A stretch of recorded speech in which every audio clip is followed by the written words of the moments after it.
결혼한 지 올해로 3년하고도 6개월 차네요. 신혼 때는 거의 매주 찾아뵈면서 중간에 오해도 있긴 했지만 시어머니와 잘 지냈거든요. 그런데 이혼한 신우가 난데없이 시어머니와 제 사이를 이간질하기 시작하면서 모든 게 다 꼬여버리고 말았습니다. 친정은 지방에 있어서 자주 찾아뵙지 않아요. 하지만 신혼 때는 거의 매주 시댁에 가야 했습니다. 저희 일하느라 정신없을 텐데 먹을 거 해놓았다 하시면서 밑반찬 해놓은 거 가지러 오라고 매주 연락을 하셨지요. 그런데 그 주기가 일주일에 한 번꼴이다 보니 주말에 제대로 쉬지도 못하고 매번 시댁에 가야 했어요. 마음 써주시는 건 감사할 일이지만 솔직히 너무 부담스러웠습니다.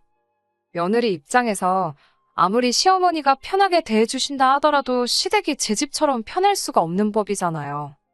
거기에 매주마다 가야 하니 어디 놀러 나가지도 못하고 친정은 지방이다 보니 명절 때 아니면 찾아뵙지도 못하는데 그것도 불공평하다 싶어서 속도 상하고 그랬어요. 하루는 제가 너무 몸이 안 좋아서 남편 시켜서 이번 주엔 못 갈 것 같다 말씀드리라 했습니다. 아픈 몸이 끌고 회사 출근해 있는 저한테 아침 대바람부터 계속 전화를 해서 너네 먹으라고 해놓은 건데 왜 안 가져가느냐 엄청 뭐라고 하셨어요. 안 가겠다고 말한 아들 눈치가 보이는지 저보고 자꾸 남편 설득 좀 하라고 전화를 하시는 통에 엄청 고생을 했습니다. 그런데 저는 여태까지 오해를 하고 있었네요.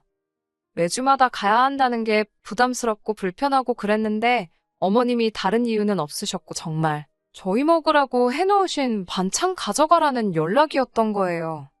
몸이 하도 안 좋아서 남편만 보냈는데 어머님도 반찬만 가지러 오는 건데 뭐하러 매번 둘이 오느냐며 대수롭지 않게 여기셨다는 거지요. 저랑 남편은 그런 것도 모르고 어쩔 때는 사소하긴 하지만 말다툼까지 하고 그랬으니 아무튼 덕분에 그 뒤로부터는 별 어려움이 없었습니다. 굳이 주말이 아니어도 남편이 퇴근길에 시댁에 들러서 가져가고 해도 되었으니 말이에요. 그렇다고 해서 제가 시댁에 발 끊고 그랬던 건 아니에요. 한 달에 한두 번 정도는 저도 직접 방문해서 안부도 묻고 반찬 감사히 먹고 있다고 인사드리기도 했고요. 매달 용돈 보내드리는 거야 친정에도 보내고 있으니 그건 생색낼 게 아니라고 생각했고요. 어떤 때는 남편 대신에 제가 퇴근길에 시댁에 들러서 반찬을 받아오는 적도 있었습니다. 매주마다 방문해야 한다는 부담도 없어지고 시어머니도 딱히 별 생각이 없으시다는 걸 알게 되니 오히려 관계가 더 돈독해지더라고요. 남편하고 시댁 관련한 일로도 이야기 나올 것도 없어졌고 말입니다. 남편이 괜히 어머님 눈치 본다고 저까지 데리고 다니며 생긴 사소한 오해긴 했는데 지금이야 이렇게 편하게 말하지 실제로는 신혼 때 이걸 가지고 많이 싸웠었거든요.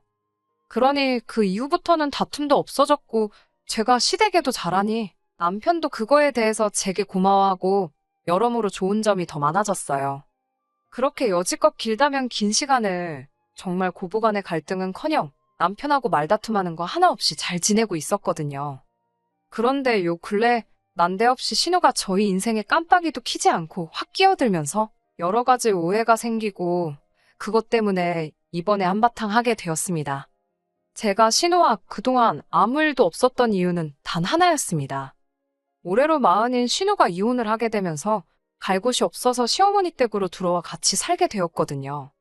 시어머니도 처음에는 저한테 넌지시 시집 보낸 딸이 다시 집으로 들어오는 게 부담스럽다고 쟤는 뭔 짓을 했길래 이혼이나 당하냐고 하면서 싫어하셨습니다.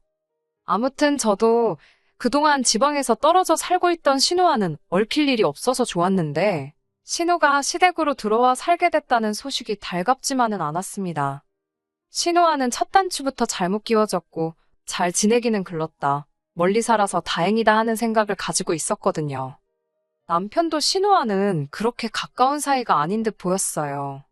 저희가 봄에 결혼식을 올렸는데 신우는 멀리 떨어져 살다 보니 연애하는 기간 동안 신우를 한 번도 만난 적이 없었습니다. 신우를 처음 보게 된 게 결혼식이었으니 남편과 신우가 남매이긴 하지만 얼마나 대면대면한 사이인지 알 수 있는 부분이었어요. 신우를 처음 봤을 때 저는 신부 대기실에서 잔뜩 긴장한 상태라서 신우와는 내가 네 남편 누나네 하면서 평범한 대화 나눈 거 말고는 잘 기억도 나지 않았거든요. 그런데 결혼식 마치고 나서 신우가 정말 보통이 아니구나 하는 걸 알게 되었어요. 식 마치고 나서 뷔페에서 결혼식 참석해주신 하객분들께 인사를 드린다고 여기저기 돌아다니고 있었지요. 신우 가족들의 첫 인상은 가히 충격적이었습니다. 그래도 제가 발품 손품 팔아가며 꼬치꼬치 비교해가며 정한 예식장이었고, 식사 또한 뷔페로 나오긴 하지만 음식 가짓수보다 퀄리티에 신경을 쓴 나름 고급스러운 뷔페였어요. 저도 한 번씩 다 먹어본 것들이고 제가 한 음식은 아니지만 신경 잘 썼다는 소리 들을 만큼 자신이 있는 부분이었거든요. 그런데 신우는 인사하러 들른 저희한테 결혼 축하한다, 잘 살아라 그런 소리가 아니라 뷔페를 잡아도 뭐 이런 곳으로 잡았냐고 하면서 음식이 가짓수도 몇 개 없다고 하면서 툴툴대더군요. 그렇게 말하는 신우 앞에는 가지가지 종류별로 다 담아온 음식 접시 말고도 한 접시 가득 떠온 육회랑 1인당 개수가 제한되어 있는 스테이크가 산더미처럼 쌓여 있었어요. 먹을 게 없다고 하는 사람치고 식탐이 참 많아 보였습니다. 정말 육회를 그렇게 산처럼 높이 쌓을 수 있는지는 처음 알았다니까요. 다른 사람도 아니고 가족인데 참석해준 다른 분들 먹을 것까지 그렇게 다 챙겨서 와야 했나 싶었지만 별다른 말은 하지 않았습니다. 자기 남편이나 자식들 맛있는 거 먹게 해주고 싶다는 그 마음은 알겠지만 욕심이 너무 사나워 보여서요. 그리고 그때 저는 신우랑은 가깝게 지낼 수 없겠구나 하는 생각을 하게 되었지요. 그렇게 남편 챙기고 자식들 챙기더니 결국엔 이혼당하고 그 아끼던 자식들은 남편한테 떠넘겨놓고 시어머니 댁으로 들어와 살게 되었다니 솔직히 저는 좋을 게 하나도 없었지요. 신우랑은 가깝게 지내지 못하겠다는 생각을 하긴 했지만 제가 결혼하자마자부터 신우한테 거리 두고 그랬던 건 아닙니다. 제가 나서서 친하게 지내자고 하지는 않았지만 한번 첫 인상이 안 좋았다는 이유만으로 사람을 싫어하지는 말자. 아무리 싫어도 내 남편의 누나고 이제는 내 가족이다 하면서 있었어요. 남편이 신우와 가깝지가 않으니 둘이서 서로 연락은 따로 하는 것 같아 보이지도 않았고 그런 신우가 저한테 따로 친하게 지내자고 연락을 할 리도 없었습니다. 그렇다 보니 결혼 후 한동안은 모르는 사람보다 더 거리감이 느껴질 정도로 연락 한 통 없이 지냈어요. 그러다가 저한테 처음으로 신우에게서부터 먼저 연락이 오게 되었습니다. 무슨 말을 해야 하나 전화 받으면서도 많이 걱정이 되었는데 제가 말까지 할 필요는 없더라고요. 자기 할 말만 딱 하고 끊어버렸으니 말입니다. 조금 있으면 시조카 아이가 생일인 거 알지? 하면서 곧 있을 시조카 생일에 저희가 사줄 선물을 정했다면서 그게 뭔지 말해주더라고요. 찾아보니 250만 원 정도 하는 노트북 컴퓨터였어요. 못 사줄 것도 아니었지만 솔직히 신우의 태도가 조금 거슬렸어요. 뭐 맡겨놓은 것도 아니고 저도 안 하긴 했지만 여태 인사 한마디도 안 하고 전화 걸었으면서도 안부 한번 묻지 않고 돈 내놓으라는 듯이 지 할 말만 하고 끊어버렸으니 말입니다. 남편한테 이야기하니 시조카가 이제 초등학교 들어가는데 250만 원짜리 노트북이 무슨 소리냐고 지가 쓰고 싶어서 사달라는 것 같다고 하더라고요. 저도 어렴풋이 느끼고는 있었는데 자기 자식 생일 핑계로 갖고 싶은 걸 동생한테 말하다니 어이가 없었지요. 시조카 선물은 초등학교 입학 선물 겸해서 책가방이며 이것저것 그 또래 아이들이 필요할 만한 것들로 다 챙겨서 보내줬습니다. 그것도 돈이 꽤 많이 들어갔어요. 저희가 자녀 계획이 딱히 없다 보니 아기 때부터 봐온 건 아니지만 시조카한테 잘해주고 싶었었거든요. 그래서 이거 고르고 저거 고른 게 다 따지고 보니 40만 원 정도 되더라고요. 신우가 별로인 거지 시조카한테는 좋은 외삼촌, 좋은 외숙모가 되고 싶었기에 아깝지는 않았습니다. 그렇게 챙겨서 선물을 보냈는데 신우는 왜 사달라는 건 안 보내고 필요도 없는 걸 보냈냐고 하면서 성질을 내더라고요. 남편이 어이가 없어 하면서 초등학생이 250만 원 노트북이 뭐가 필요하냐고 시조카 대학교 들어가면 더 좋은 거 나오지 않겠냐고. 조카가 그 정도 노트북이 진짜 필요할 때 되면 그때 물어보라고 하고 전화를 끊어버렸습니다. 그렇게 한바탕 싸우고 났더니 신우는 삐져가지고 시조카 생일 파티에 저희 오라는 이야기도 하지 않더군요. 어머님도 외손자 생일잔치 간다고 잔뜩 기대해서 기다리고 있었는데 저희가 가질 않으니 생일잔치는커녕 신우 사는 동네 근처도 가지 못하셨지요. 제가 고른 가방만 메고 나가도 시조카 학교 가서 절대 기죽지는 않았을 텐데 참 욕심이 험한 데다가 뒤끝도 장난 아닌 사람이라는 생각이 들었네요. 그래도 이 정도 가지고 신우랑 직접적으로 연을 끝내만해 하면서 다툰 건 아닙니다. 시조카 생일이 지나고 나서 반년 정도 지나서야 신우한테서 다시 연락이 왔거든요. 그간 있던 오해 풀 생각도 없어 보이고 그렇다고 해서 은근슬쩍 친한 척 말 거는 것도 아니고 대뜸 저한테 날짜랑 주소 하나 띡 찍어 보내놓더니 회사는 월차를 내든 해서 빠지고 그날에는 거기로 오라고 하더라고요. 무슨 일인지도 말해줘도 안 갈 판인데 말도 없이 저러니 어이가 없더라고요. 무슨 일이냐 물어도 손이 신우인 자기가 시키는데 이 집 서열맨 아래인 제가 말꼬리가 왜 이렇게 기냐면서 그냥 오라면 오는 거지 잔말이 많다는 겁니다. 그래서 뭔지도 모르겠는데 갈 생각 없다 하고 전화 끊으려고 했어요. 그러니 그제서야 왜 그러는지 이유를 말해주더군요. 그 주소는 신운의 시댁 주소고 그날이 신운의 시댁이 김장을 하는 날이랍니다. 그러니 저보고 와서 김장하는 것 좀 돕고 가라는 소리지요. 이 사람이 지금 영문도 모르는데 갈 생각이 없다고 했던 말을 이유를 말해주면 가겠다로 알아들었나? 싶었네요. 말도 안 되는 소리 하지 말라고 뭐하러 내가 1년에 15번밖에 없는 월차까지 써가며 내 돈 주고 기름값에 톨비까지 내가며 그 동네까지 내려가는 것도 모자라서 거기서 남의 집 김장까지 해줘야 되냐고요. 제가 충분히 갈 생각 없다는 뜻을 전한 거라 생각했는데 신우는 눈치 없는 척을 하는 건지 아니면 진짜 멍청한 건지 오히려 저한테 목소리를 높이면서 말대답 좀 하지 말라고 하더군요. 제가 말이 너무 많아서 싫다고 자기한테 이쁨 받고 싶으면 일단 말대답하는 그 버릇부터 고치라면서요. 어이가 없어서 아무 말도 안 하고 있으니까 제가 무슨 신우 말을 들어먹기로 했다는 걸로 이해를 했는지 잘 들어봐 하면서 하나하나씩 이유를 따박따박 짚어가면서 설명해 주더군요. 우리 엄마 그러니까 시어머니가 따로 김장을 안 하지 않는 거 모르냐더군요. 무슨 소리를 하려는가 했더니 며느리가 시댁 김장해주는 건 당연한 일이 아니겠냐고 하면서 그런데 저는 시댁 김장을 갈 일이 없으니 시댁 식구 중 한 명인 자기의 김장을 당연히 도와야 된다고 하더라고요. 제가 여태껏 들어본 말 중에서 제일 어이없는 소리라서 저도 모르게 전화기에다 대고 피식하고 콧방귀를 뀌어버렸네요. 어이가 없으니까 화도 나지 않더라고요. 그래서 어디 얼마나 더 할 수 있는지 해보라는 식으로 나갔습니다. 신우랑 솔직히 첫 단추부터 엉망으로 끼워졌는데 싸우면 싸우는 거지 싶었어요. 언제라도 터질 일이었는데 그게 그날이었다 생각하기로 했습니다. 당연한 이야기지만 누가 봐도 억지 부리는 건 신우였으니 저는 신우네 시댁 근처에도 내려갈 일이 없었습니다.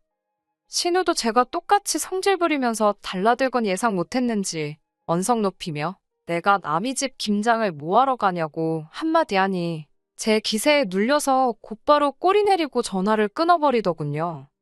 아무 말도 안 하고 있으니 우습게 보였나 싶어서 이참에 제대로 한번 보여준 부분도 없지 않아 있었습니다. 아무튼 그렇게 신우하고는 그 사건을 계기로 여태까지 연을 끊다시피 해서 지내고 있었거든요. 그나마 한결 마음이 편하게 만들어졌던 건 신우가 마음 먹고 가지 않으면 엄두조차 나지 않는 먼 곳에 살고 있다는 사실이었는데 이제 시댁으로 들어오게 되었으니 내심 신경이 쓰이긴 했습니다. 신우가 시댁으로 들어오고 나서 처음 남편하고 둘이서 같이 시댁에 갈 일이 생겼습니다. 시어머니는 평소 때처럼 저희를 반갑게 맞이해 주셨고요. 신우는 뭐가 그렇게 불만인지 입이 대빨 나와서 저희가 왔건 말건 신경도 안 쓰고 멀리서 노려만 보고 있더라고요. 뒤통수가 얼마나 가렵던지 구멍이 나는 줄 알았네요. 아무튼 그날도 어머님이 해주신 반찬 맛보고 이래저래 이야기하다가 집에 돌아갔거든요. 그때까지는 아무 생각도 없었는데 언제부턴가 어머님이 반찬 해놨으니 가지러 오라는 이야기도 없어지고 아무튼 분위기가 평소와는 조금씩 달랐습니다. 사실 반찬 해주시는 거 감사하긴 하지만 안 해주셔도 크게 상관이 없는 부분이었거든요. 어쨌든 맞벌이 부부이기도 하고 그래서 집에서 밥도 잘 안 먹으니 말이에요. 그런데 이 반찬 때문에 아주 큰 사건이 일어났습니다. 어머님도 신우가 들어와서 정신도 없고 입이 하나 늘었으니 우리 해줄 만큼 넉넉하게 반찬을 못 해주시나 보다 했어요. 반찬 가지러 갈 일이 없다 보니 매주 시댁에 발걸음 할 일도 없었고 말이지요. 마침 회사 일이 엄청 바빠서 겸사겸사 시댁에는 따로 발걸음을 하지 않았습니다. 그런데 얼마 전에 어머님한테서 전화가 왔어요. 목소리는 화가 많이 나신 듯 들렸고 니들 나 좀 보자 하면서 평소와는 다른 날카로운 말투로 저희를 부르시더군요. 퇴근길에 남편과 만나 시댁으로 향했어요. 저희가 들어오자마자 어머님은 저희한테 버럭 화부터 내시더라고요. 니들은 먹을 거 안 해주면 도통 시댁에 찾아올 생각을 안 하느냐고요. 안 찾아뵌 건 사실이지만 일도 바빴고 그래봐야 그 기간이 한 달도 안 되었는데 제가 매주 시댁에 찾아가야 하는 오해를 했던 신혼 때 아니고선 시어머니하고 갈등은커녕 사이만 더 좋았는데 갑자기 왜 저러시나 싶더라고요. 그런데 옆에서 살쾡이 눈을 하고 팔짱을 끼고 있는 신우를 보니 그제서야 이 상황이 이해가 되었습니다. 신우가 시어머니랑 저를 사이에 두고 이간질을 했던 거예요. 신우가 시어머니 바통을 이어받아서 저한테 따지고 들더라고요. 너네같이 염치 없고 뻔뻔한 것들은 처음 봤다고요. 우리 엄마가 보살이나 마찬가지라면서 자기 전시모였다면 벌써 뺨싸다기부터 올라갔다나 어쨌대나 하는 겁니다. 대체 뭐 때문에 저러나, 그리고 중간에서 뭔 말을 했길래 어머님이 저러시나 한번 드러나보자 하고 가만 참고 있었지요. 이유는 간단했네요. 매주 그렇게 돈 한 푼도 안 내고 반찬을 가져갔다는 게 말이나 되지 않는다는 겁니다. 그러면서 자기가 이제 시부모님을 모시고 살게 되었으니 두 분 노후자금 관리를 자기가 하기로 했다고 매주 반찬 가져가는 것하고 해서 한 달에 200만 원씩을 자기한테 붙이라더군요. 그 말을 듣자마자 딱 알았네요. 신우가 시어머니를 꼬드겨서 저희한테 돈을 더 받아가려는 계획이었다는 걸요. 그래도 시어머니가 그런 말도 안 되는 꾀임에 넘어갈 거라곤 생각 못했습니다. 저희가 진짜 어머님이 해주시는 반찬 받기만 하고 입싹 닫은 게 아니었는데 말이에요. 이미 저희는 시댁에 매달 90만 원씩을 용돈이라고 해서 보내드리고 있었어요. 친정은 절반도 안 되는 40만 원만 보내고 있습니다. 이유는 어머님이 매달 해주시는 반찬 때문에 더 챙겨드리는 거였고요. 그런데 저희가 뭐 매주 반찬 받아가고 돈을 더 드리기로 계약이 되어 있는 것도 아니고 어머님도 사람인데 좀 쉬고 싶은 날도 있지 않으시겠나 해서 반찬값을 더 쳐드리는 거라고 말을 한 적이 없을 뿐이에요. 괜히 저희 먹을 거 해다 주시는 것 때문에 다른 볼일 못 보고 그러실 수도 있겠다 생각한 배려였지요. 그리고 매번 다른 메뉴 해주신다고 고민하고 고생하시는 거 감안해서 반찬값을 50만 원이나 넉넉하게 드리고 있었던 거였어요. 친정에는 얼마 보내고 있는지 액수를 말해줄 필요는 없었기에 아마 양가에 똑같이 보내고 있다고 생각했나 봅니다. 신우는 그 점을 파고들고 친정보다 시어머니가 더 고생을 하는데 돈은 똑같이 준다고 하면서 돈을 더 받아 챙기기 위해 수작을 부려서 어머님 조종에 이간질을 했던 거였지요. 솔직히 이제부터 90만 원 보내는 대신에 100만 원으로 올려서 보내라고 했다면 이 정도까지 나오진 않았을 거예요. 한 달에 세상 누가 밑반찬 사 먹는데 200만 원이란 돈을 쓰겠어요? 그 돈이면 매일같이 외식을 해도 그것보다 싸게 나올 텐데 말이지요. 그래서 저도 세게 나갔습니다. 어머님한테 따로 말씀 안 드렸다고. 친정에 매달 40을 보내고 있고 어머님 반찬 해주시는 거 감안해서 90을 드리고 있었던 거라고요. 사실 저희도 어머님이 해주시는 반찬 맛있고 감사하게 잘 먹었지만 너무 고생하시는 것 같아 부담스러웠다고. 그러니 이제 그냥 안 해주셔도 된다고 했어요. 그리고 보내던 용돈은 이제 친정하고 똑같이 보내드려야겠다고 했지요. 이번 달은 해주신 게 없으니 이번 달 보내드리는 것부터 40을 보내겠다 했습니다. 사실 저희도 맞벌이 하지만 이제 차도 새로 한 대 바꾸고 싶었는데 잘 된 것 같다고 했지요.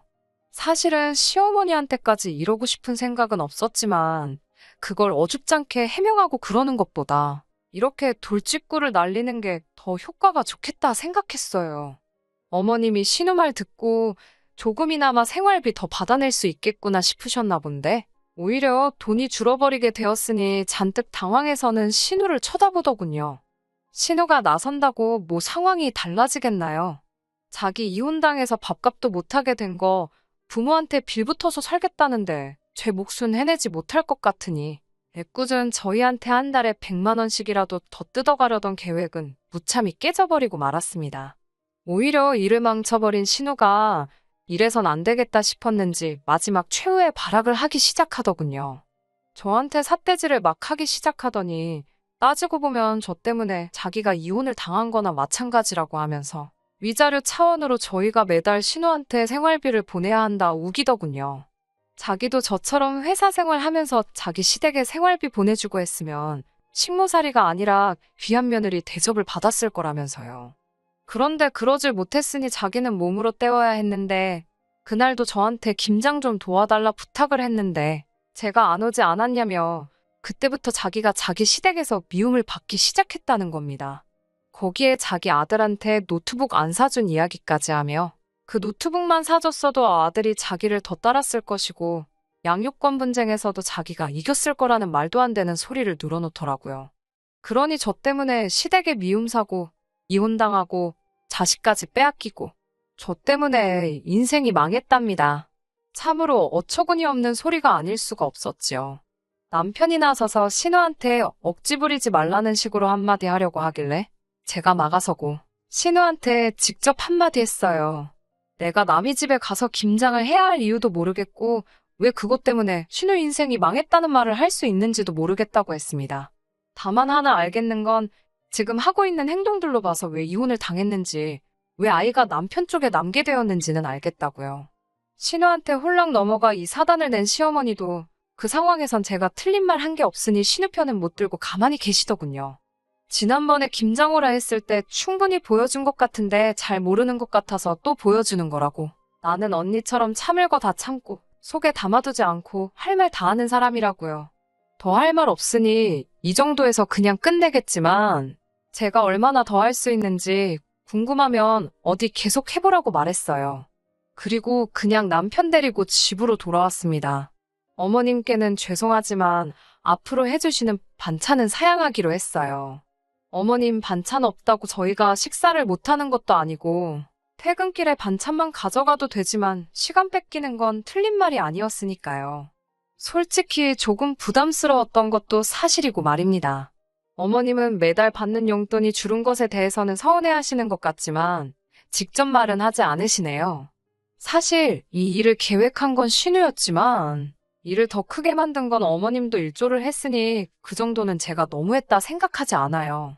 신우도 충분히 정신 차렸으면 멀쩡히 잘 지내는 동생네 부부한테 생활비 뜯어낼 게 아니라 그렇게 직장을 가지지 못했던 게 한이라 했으니 이제 정신 차리고 일을 시작하겠지요. 그럼 이혼당한 자식 거두어준 부모님께 생활비라도 보태드리는 효도라도 하지 않겠어요? 조금 우여곡절이 많았지만 이제 모든 게 제자리로 돌아왔다는 생각이 드네요. 저희도 이제 효도보다는 어차피 아이 없이 결혼 생활 하기로 했으니 좀 더 저희들 삶의 시간을 쏟아보려고 합니다. 끝까지 들어주셔서 감사합니다. 오늘의 사연은 여기까지입니다. 구독과 좋아요, 알람 설정 부탁드리고 더 좋은 사연으로 다시 찾아뵙겠습니다. 감사합니다.